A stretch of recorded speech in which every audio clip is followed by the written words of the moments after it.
Só que esse povo que é racista, que é xenofóbico, precisa superar, porque já passou, não adianta. O nordestino vai continuar sendo destaque, a gente vai continuar dominando pautas econômicas importantes, a gente vai continuar dominando o cenário cultural no que diz respeito à literatura, à música, à cultura folclórica, queiram vocês ou não. Meu amigo Rovai, com esse chapéu de couro, coisa boa ver você aqui, meu amigo.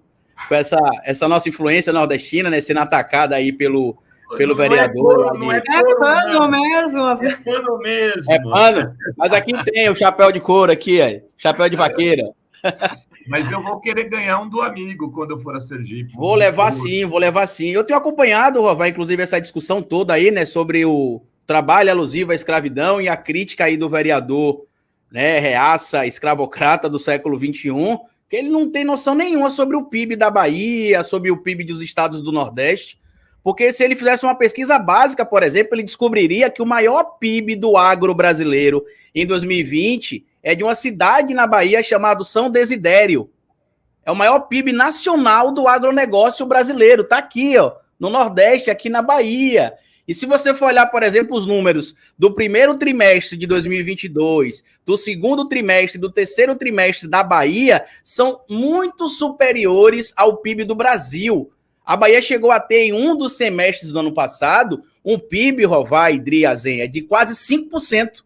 Então, assim, essa mania que parte dos sulistas tem de chamar a gente de preguiçoso, de insinuar que o nordestino vive de auxílio, não só é uma xenofobia escancarada, como é uma preguiça intelectual também. A gente já teve aqui outros momentos, que o Azenha não estava presente, a discussão desse ódio gratuito contra os nordestinos, que a gente estuda, a gente faz concurso público, fica em primeiro lugar, a gente faz o Enem, as notas 1000 na redação, a grande maioria vem do Nordeste, a gente faz concurso para o ITA, que é apontado como o vestibular mais difícil do Brasil. Primeiro lugar sempre é o nordestino, especificamente do Ceará, e eles não conseguem aceitar. Eu vou até utilizar aqui uma parábola da Marília Mendonça, né? Supera. A internet conectou todo mundo, a gente vive um mundo global, a gente estuda, a gente se capacita, daqui a pouco a gente vai estar tomando os empregos de vocês porque a gente estuda, a gente não fica dependendo de auxílio, como vocês falam. O auxílio é um caminho que a gente, por ser excluído por muito tempo por vocês, encontramos para chegar lá. A gente não tinha uma coisa que muitos sudestinos e sulistas têm, que a gente chama de oportunidade. A gente tinha poucas universidades aqui no Nordeste, a gente tinha pouco investimento popular. Então, quando o nosso índice de analfabetismo aqui era alto, não é porque o nordestino não gostava de estudar, não. É porque tinha pouco incentivo em educação. E se vocês pegarem os dados do IBGE dos últimos 20 anos, o governo da esquerda, especificamente do Lula e da Dilma, em alguns estados, eliminou em mais de 50% o analfabetismo. Então, assim, aguardem que a gente está subindo em uma velocidade luz. Então, em breve, a gente vai estar ultrapassando vocês. O Nordeste vai ser a nova Finlândia, a nova Suécia, a nova Suíça. Eu quero saber até quando vocês vão ficar com esse discurso. Porque a gente, Rovai, Azenha, Idri, a gente é receptivo, a gente abraça todo mundo, a gente entende que o país é uma só nação. Só que esse povo que é racista, que é xenofóbico, precisa superar, porque já passou, não adianta. O nordestino vai continuar sendo destaque, a gente vai continuar dominando pautas econômicas importantes, a gente vai continuar dominando o cenário cultural no que diz respeito à literatura, à música, à cultura folclórica, queiram vocês ou não. Muito bem, Carlito. Lembrando uma coisa, né, o Renato, Carlito, Idri. O desabafo de um nordestino aqui. O Carlito tocou num ponto-chave, Rovai.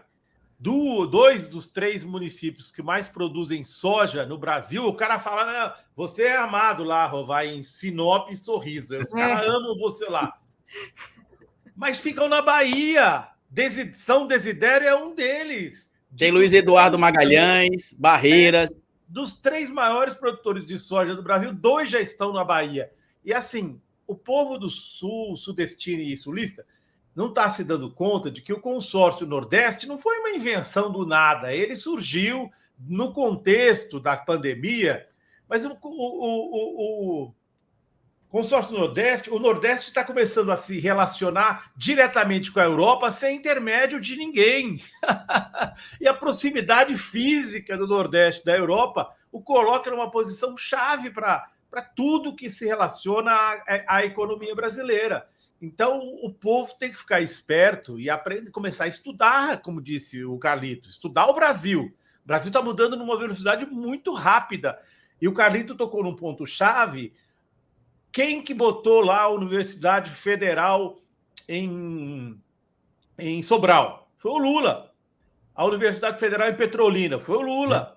No sul da Bahia foi a Dilma também, né? Então assim, foi uma expansão da universidade em que os nordestinos estão produzindo os saberes que aqui no Sul nem se dá conta do que está acontecendo, porque é o preconceito antigo, né? Antigo, completamente ultrapassado, é bizarro.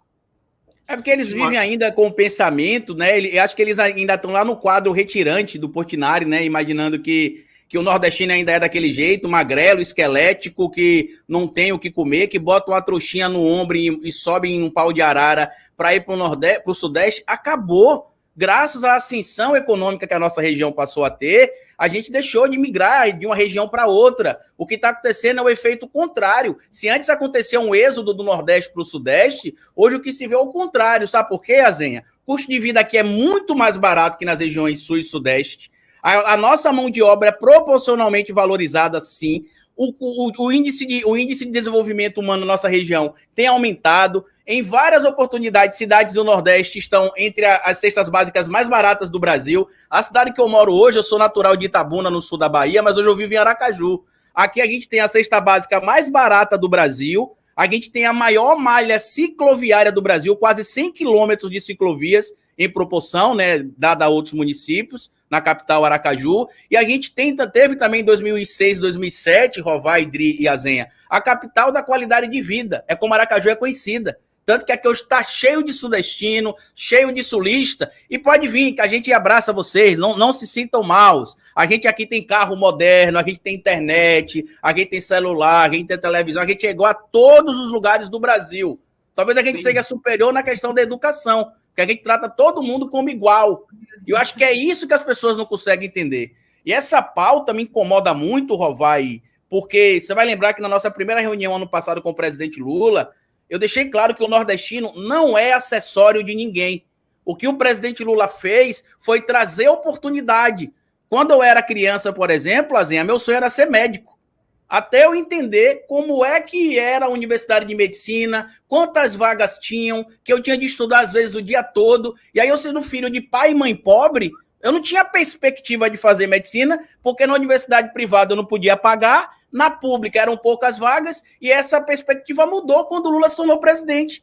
A gente teve a implementação do ProUni, que era o pagamento de universidade privada para alunos que não podem pagar, e a gente viu um processo de miscigenação na universidade. Eu sou professor e dei aula durante muito tempo na rede privada, e era muito comum na rede privada você ter, às vezes, em uma sala, só 3 ou 4 alunos negros. A mesma coisa acontecia na universidade em alguns cursos.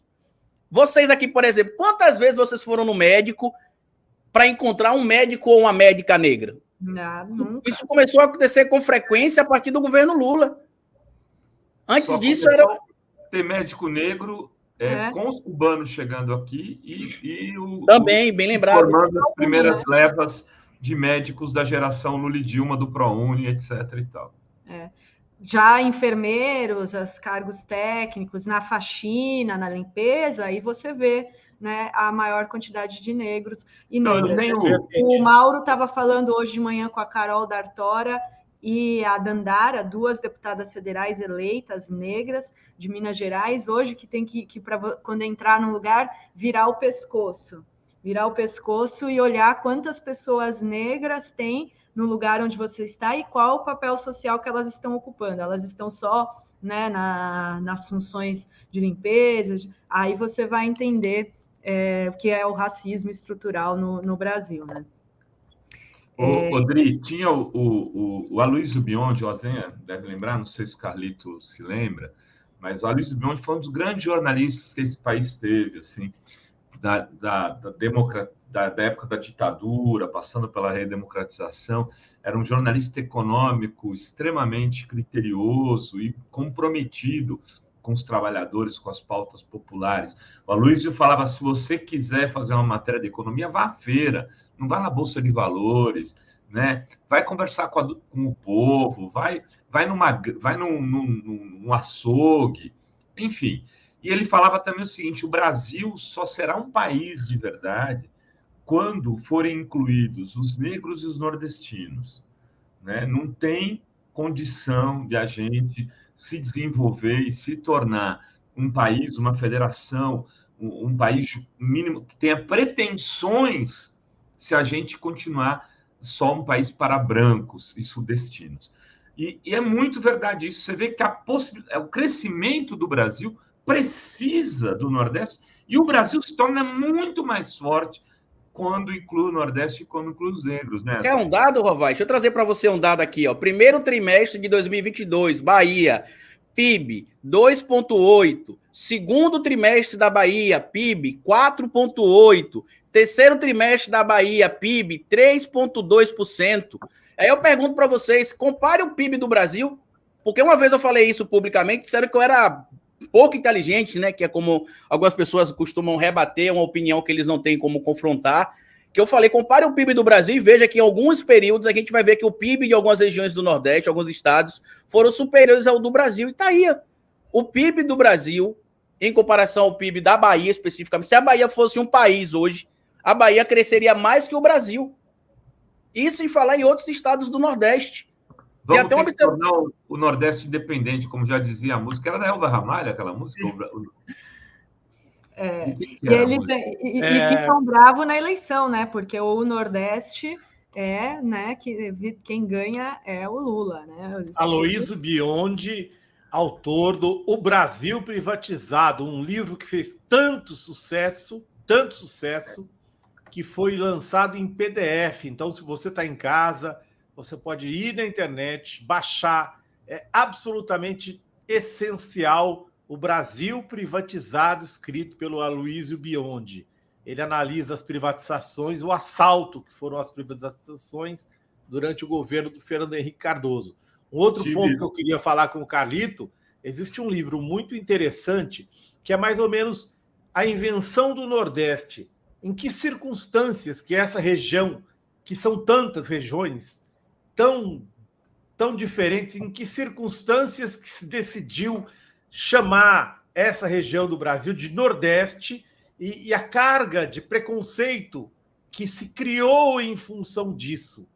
Esse livro foi escrito por se não me engano, por um professor da Universidade do Rio Grande do Norte, eu não tenho aqui, mas é muito interessante, porque assim, criaram uma ideia de Nordeste, mas criaram uma ideia de Nordeste que, na verdade, é uma região muito distinta, heterogênea, com muitas riquezas diferentes. Quer dizer, as riquezas religiosas da Bahia, que são a alma do Brasil, elas são muito distintas das riquezas, vamos dizer, do turismo do Ceará. Quer dizer, o potencial de cada região do Nordeste é muito distinto, né? Para várias áreas, hidrogênio verde, enfim. Mas é muito interessante, eu achei muito interessante esse livro, porque mostra que na concepção da ideia de Nordeste já estava embutido o preconceito de que seria, vamos dizer, o anti-Brasil. É o que o Sul e os sulistas e os sudestinos não queriam ser, a concepção intelectual. Então, achei muito interessante esse livro. E o nosso histórico também de revolução, né? A gente precisa lembrar que em 1817 o Brasil ia se tornar independente graças ao movimento aqui do Nordeste, que culminou depois com prisões, assassinatos. A gente precisa lembrar, inclusive, que o primeiro movimento que trouxe para o Brasil a possibilidade de abolir a escravatura também nasceu aqui. Inclusive, o movimento de 1817 foi reprimido pelo governo, justamente porque eles tinham medo que no Brasil fizesse a mesma coisa que aconteceu no Haiti, quando a população preta escravizada no Haiti se radicalizou, tomou o país para si, tornou o país independente. Então, assim, tem nosso histórico. E eu acho que o principal, Rovai, Dri, Azenha, o maior presidente da história desse país é nordestino. Eles não aceitam que alguém que tem uma trajetória de vida tão sofrida, tão triste, que não tenha nem um ensino fundamental menor completo, seja alguém tão popular, seja alguém que tenha feito uma gestão tão grande nos mandatos 1 e 2 em específico, e que tenha levado a geopolítica brasileira para o globo. O Lula, em 2 meses, Azenha, conseguiu ser ouvido na ONU de uma questão belicosa gravíssima que envolve, por exemplo, a Rússia e a Ucrânia. Então, assim, isso mostra a influência do soft power, como a gente chama dentro da ciência política, do Brasil, que é a influência política e cultural que o Brasil tem. Se você viajar para a Bahia, por exemplo, Rovai, nesse momento, várias rodovias sendo duplicadas, várias obras sendo construídas, a rodovia Oeste e Leste sendo finalizada, que vai levar soja diretamente da região de São Desidério, Barreira, Luiz Eduardo Magalhães, para o Porto de Ilhéus, para poder facilitar a escoagem de produção, e muitos desses investimentos surgiram através do consórcio Nordeste, fechado com países da Europa, com a própria China. Então é isso que incomoda parte da população. Mas eu vou voltar a dizer, como diria o Zagallo, né? Vocês vão ter que nos engolir. Não tem jeito. A gente chegou para ficar. Odri, tá cortando do Carlito ou é o meu som que tá cortando a internet aqui? É o seu, Rovai, tá ótimo aqui. E eu queria trazer ainda só para... Olha só o comentário do Ziel. Sem falar no sol do Nordeste, hein? Para onde tem o sol, é para lá que eu vou, vivo o Nordeste, sem contar o solzão, né? As praias aí. Deixa eu dar uma rodada aqui. Só falar uma coisa, Adri. Eu fui pesquisar, a música se chama Nordeste Independente, ela é interpretada pela Elba mesmo, mas os compositores são Vila Nova Ivanildo e o Braulio Fernandes Tavares Neto. A letra é muito bonita, ela vai contando isso. É uma letra enorme, inclusive, é uma letra enorme. Eles falam de como seria esse país se dividido, né? Se o Nordeste fosse um país, o Nordeste independente. Então, só para registrar. Muito bem. O povo de Bauru é contra o Nordeste independente, porque nós não queremos, não. Para com isso, ficar inventando essa história aí. Eu sou lá de Bauru, o povo lá é contra. Quero fazer uma Mas a gente vai aceitar refugiados aqui, pode ficar tranquilo, Zé. A gente vai abrir uma cota para os refugiados.